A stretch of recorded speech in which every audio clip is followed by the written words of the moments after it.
जय श्री कृष्णा। आज हम लोग करेंगे महात्म्य स्कंद का अध्याय 4 गोकर्णोपाख्यान प्रारंभ। जब सनकादिक मुनीश्वर भागवत कथा के श्रवण की महिमा का बखान कर रहे थे, तभी एक बड़ा आश्चर्य होता है और वहाँ पे भक्ति अपने बेटों के साथ प्रकट होती हैं। और तब भक्ति जब पूछती हैं सनकादिक जी से कि मैं कहाँ पे रहूं, तब सनकादिक उनको बोलते हैं कि आप जो भी विष्णु के भक्त हैं उनके आप हृदय में निवास करिए। और ऐसी आज्ञा पाते ही भक्ति तुरंत ही जितने भी भक्त होते हैं उनके हृदय में जाकर विराजमान हो जाती हैं। सूत जी कहते हैं, मुनिवर उस समय अपने भक्तों के चित्त में अलौकिक भक्ति का प्रादुर्भाव हुआ देख भक्त वित्सल श्री भगवान अपना धाम छोड़कर वहां पधार जाते हैं। उस रूप की शोभा क्या कहें, उसने तो मानो करोड़ों काम देवों की रूप माधुरी छीन ली थी। प्रभु के प्रकट होते ही चारों ओर जय हो की ध्वनि होने लगती है। उस समय भक्ति रस का अद्भुत प्रभाव चला। बार बार अबीर, गुलाल और पुष्पों की वर्षा तथा शंख ध्वनि होने लगी। उस सभा में जो लोग बैठे थे उन्हें अपने देह, गे और आत्मा की कोई भी सुध न रही। उनकी ऐसी तन्मयता देखकर नारद जी कहने लगे, मुनिवर आप लोग बड़े कृपालु हैं। आपने संसार के कल्याण का विचार करके ये बड़ा निराला ही मार्ग निकाला है।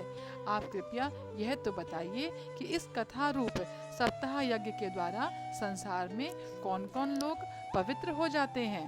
तब सनकादिक जी बोलते हैं कि जो लोग सदा तरह तरह के पाप किया करते हैं, क्रोध अग्नि में जलते रहते हैं, जो सत्य से च्युत, माता पिता की निंदा करने वाले, तृष्णा के मारे व्याकुल, दूसरों की उन्नति देखकर कुढ़ने वाले और दूसरों को दुख देने वाले, वो सब इससे पवित्र हो जाते हैं। जो दुष्ट इंसान वाणी, मन या शरीर से पाप करते हैं, दूसरों के धन से ही पुष्टि होती है उनकी, तथा मलिन मन और दुष्ट हृदय वाले होते हैं, वे भी इस कलयुग में इसके पाठ से पवित्र हो जाते हैं। नारद जी, अब हम तुम्हें इस विषय में एक प्राचीन इतिहास सुनाते हैं। उसके सुनने से ही सब पाप नष्ट हो जाते हैं। पूर्व काल में तुंगभद्रा नदी के तट पर एक अनुपम नगर बसा हुआ था। वहाँ सभी वर्णों के लोग अपने अपने धर्मों का आचरण करते हुए सत्य और सत्य कर्मों में तत्पर रहते थे। उस नगर में समस्त वेदों का विशेषज्ञ और श्रोत स्मार्त कर्मों में निपुण एक आत्मदेव नामक ब्राह्मण रहता था। वह साक्षात दूसरे सूर्य के समान तेजस्वी था। वह धनी होने पर भी भिक्षाजीवी था। उसकी प्यारी पत्नी धुंधुली, कुलीन एवं सुंदरी होने पर भी सदा अपनी बात पर अड़ जाने वाली थी। उसे लोगों की बात करने में सुख मिलता था। स्वभाव था क्रूर, प्रायः कुछ न कुछ बकवाद करती रहती। गृह कार्य में निपुण थी, कृपण थी और थी झगड़ालू भी। इस प्रकार ब्राह्मण दंपति प्रेम से अपने घर में रहते और विहार करते थे। उनके पास अर्थ और भोग विलास की सामग्री बहुत थी। घर द्वार भी सुंदर थे, परंतु उसे उन्हें सुख नहीं था। जब अवस्था बहुत ढल गई, तब उन्होंने संतान के लिए तरह तरह के पुण्य कर्म आरंभ करे। वे दीन दुखियों को गौ, पृथ्वी, सुवर्ण और वस्त्र आदि दान करने लगे। इस प्रकार धर्म मार्ग में उन्होंने अपना आधा धन समाप्त कर दिया, तो भी उन्हें पुत्र या पुत्री किसी का भी मुख देखने को नहीं मिला। एक दिन वह ब्राह्मण देवता बहुत दुखी होकर घर से निकलकर वन को चल दिया। दोपहर के समय उसे प्यास लगी, इसलिए वह एक तालाब पर आया। संतान के अभाव के दुख ने उसके शरीर को बहुत सुखा दिया था, इसलिए थक जाने के कारण जल पीकर वह वहीं बैठ गया। 2 घड़ी बैठने पर वहाँ एक सन्यासी महात्मा आए। तब ब्राह्मण देवता ने देखा कि वे जल पी चुके हैं। तब वह उनके पास गया और चरणों में नमस्कार करने के बाद सामने खड़े होकर लंबी लंबी सांसें लेने लगा। सन्यासी ने पूछा, कहो ब्राह्मण देवता, रोते क्यों हो? ऐसे तुम्हें क्या भारी चिंता है? तुम जल्दी ही मुझे अपना दुख का कारण बताओ। ब्राह्मण ने कहा, महाराज, मैं अपने पूर्व जन्म के पापों से संचित दुख का क्या वर्णन करूं। संतान के लिए मैं इतना दुखी हो गया हूँ कि मुझे अब सूना ही सूना दिखाई देता है। मैं प्राण त्यागने के लिए यहाँ आया था, यूं कहकर वह ब्राह्मण दुख से व्याकुल हो गया, उन सन्यासी महात्मा के पास फूट फूट कर रोने लगा। सन्यासी ने कहा, ब्राह्मण देवता, इस प्रजा प्राप्ति का मोह त्याग दो। कर्म की गति प्रबल है, विवेक का आश्रय लेकर संसार की वासना छोड़ दो। सुनो, 7 जन्म तक तुम्हारे कोई संतान किसी प्रकार नहीं हो सकती। ब्राह्मण, अब तुम कुटुंब की आशा छोड़ दो, संन्यास में ही सब प्रकार का सुख है। ब्राह्मण ने कहा, महात्मा जी, विवेक से मेरा क्या होगा, मुझे तो बलपूर्वक पुत्र दीजिए, नहीं तो मैं आपके सामने ही शोक मूर्छित होकर अपने प्राण त्यागता हूँ। तब ब्राह्मण को ऐसा आग्रह करते देखकर सन्यासी ने बोला कि विधाता के लेख को मिटाने का हठ करने से राजा चित्रकेतु को भी बड़ा कष्ट उठाना पड़ा था। जब महात्मा जी ने देखा कि यह किसी प्रकार अपना आग्रह नहीं छोड़ता, तब उन्होंने उसे एक फल देकर कहा, इसे तुम अपनी पत्नी को खिला देना, इससे उसके एक पुत्र हो। तुम्हारी स्त्री को 1 साल तक सत्य, दया, दान और एक समय एक ही अन्न खाने का नियम रखना चाहिए। यदि वह ऐसा करेगी तो बालक बहुत शुद्ध स्वभाव वाला होगा। यूँ कहकर वे योगीराज चले गए और ब्राह्मण अपने घर लौट आया। वहां आकर उसने वह फल अपनी स्त्री के हाथ में दे दिया और स्वयं कहीं चला गया। उसकी स्त्री तो कुटिल स्वभाव की थी। वह रो रो कर अपनी एक सखी से कहने लगी, सखी, मुझे तो बड़ी चिंता हो गई, मैं तो यह फल नहीं खाऊंगी।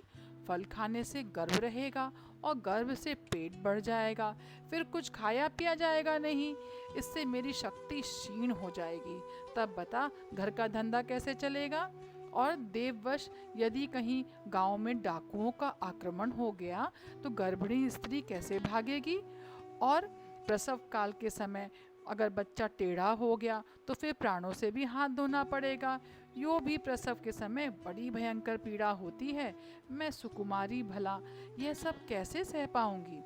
तब ननद रानी आकर घर का सब माल मता समेट ले जाएगी और मुझसे तो सत्य नियमों का पालन होना भी कठिन ही जान पड़ता है।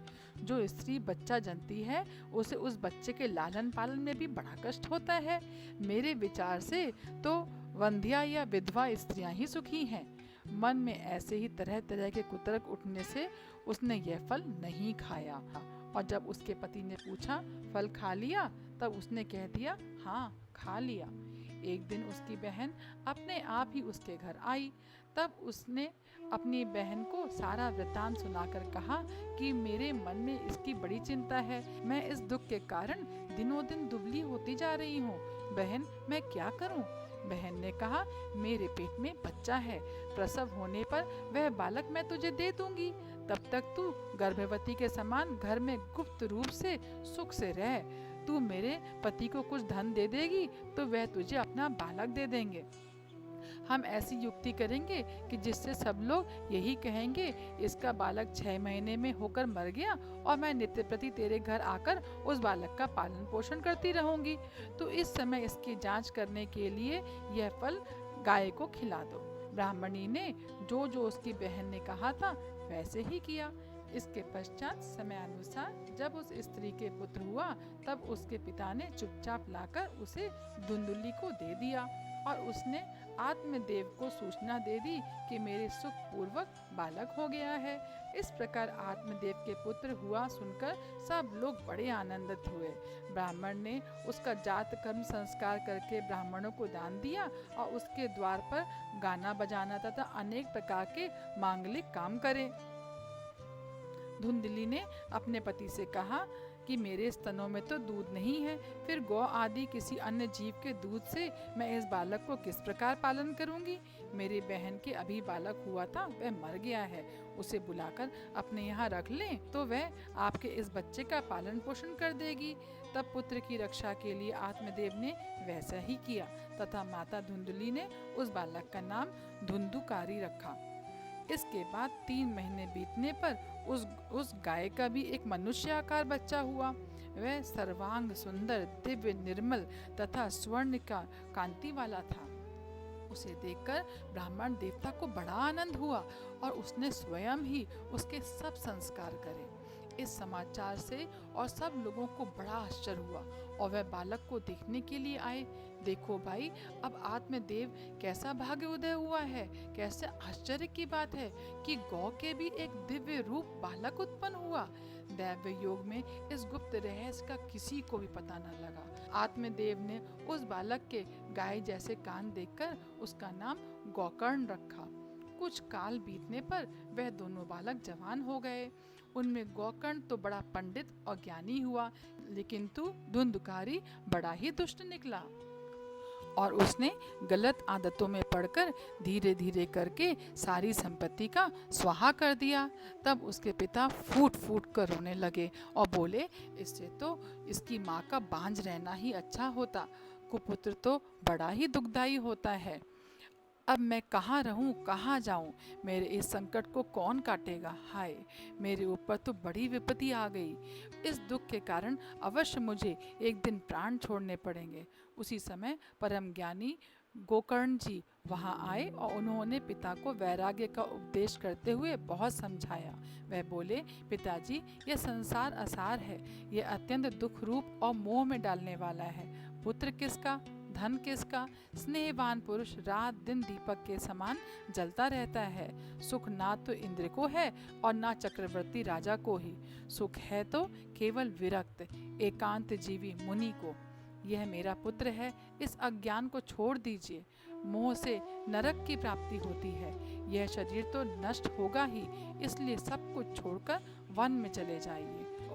गोकर्ण के वचन सुनकर आत्मदेव वन में जाने के लिए तैयार हो गया और उनसे कहने लगा, बेटा, वन में रहकर मुझे क्या करना चाहिए, यह मुझे विस्तार पूर्वक कहो। गोकर्ण ने कहा, पिताजी, यह शरीर कष्ट का कारण है। इसे आप मैं मानना छोड़ दें और स्त्री पुत्र आदि को अपना कभी ना माने। किसी भी वस्तु को स्थायी समझकर इसमें राग ना करें। भगवत भजन ही सबसे बड़ा धर्म है। निरंतर उसी का आश्रय लिए रहें। सदा साधु जनों की सेवा करें। भोगों की लालसा को पास ना फटकने दें तथा जल्दी से जल्दी दूसरों के गुण दोषों का विचार करना छोड़कर एकमात्र भगवत सेवा और भगवान की कथाओं में ही रसपान लेना शुरू करें। इस प्रकार पुत्र की वाणी से प्रभावित होकर आत्मदेव ने घर छोड़ दिया और वन की यात्रा को चला गया। वहाँ रात दिन भगवान की सेवा पूजा करने से और नियम पूर्वक भागवत कथा को पढ़ने से वह भगवान श्री कृष्ण चंद्र को प्राप्त कर लिया। इस तरह से हमारा अब चौथा अध्याय समाप्त होता है। अगर आपको यह भागवत कथा पसंद आई हो तो सब्सक्राइब करना ना भूलिए। सब्सक्राइब का बटन दबाइए, लाइक करिए, कमेंट करिए। धन्यवाद।